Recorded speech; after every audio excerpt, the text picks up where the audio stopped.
सल्लल्लाहु अलैहि वसल्लम जे रब पे पुकार कई हे मुझा हबीब आऊं तो जो मौला आया तुझी इंतजारी में आया तेरी शान मक्खण माखियो ऐ मिसरियो मिया ओ मक्खण माखियो ऐ मिसरियो मक्खण माखियो ऐ मिसरियो मिया देखा मोए मिठो मिया देखा मोए मिठो मिया आजारी ओ बेनरी बाबा सर मिया देखी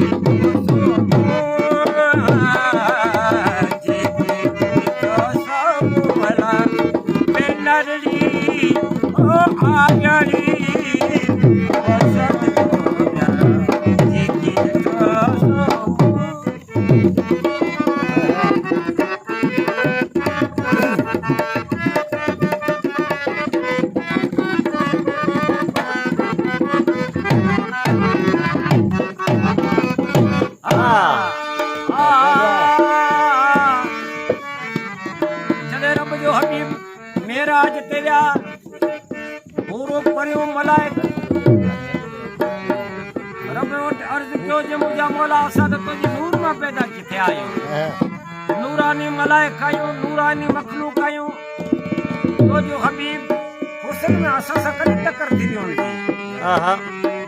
पर जदे हुजूर करीम सल्लल्लाहु अलैहि वसल्लम जो आसमानन में गुजर थियो तदे उनन जो नूर सब झको पई वियो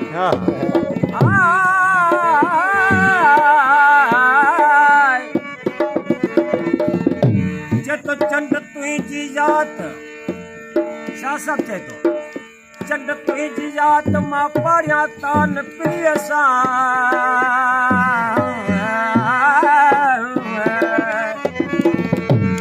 चंद तुझी जात मां पारिया तान प्रिय सा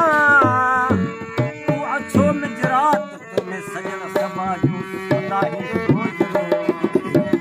ए चंद्रा यो जेकी तो में नूर अथई यो सब मुझे हबीब दे न थई उनके सदके तो में नूर आया ये नूर मुझे हबीब जो है ए हूं परियो मलाइको जो हवा में नूर आए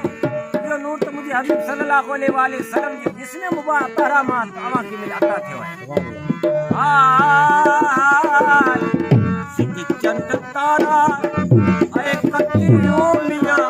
सिज चंद तारा सिज चंद तारा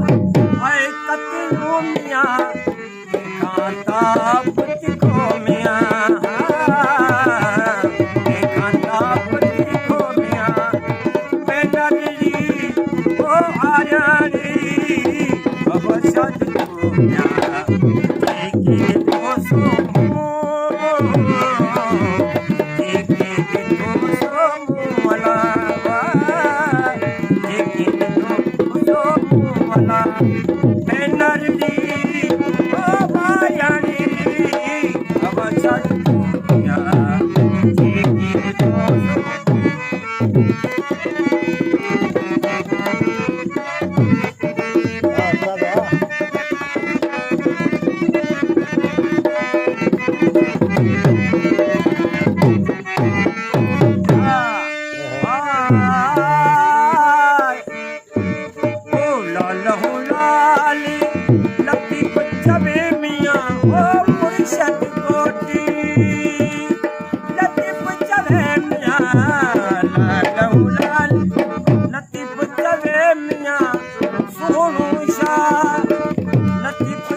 वारी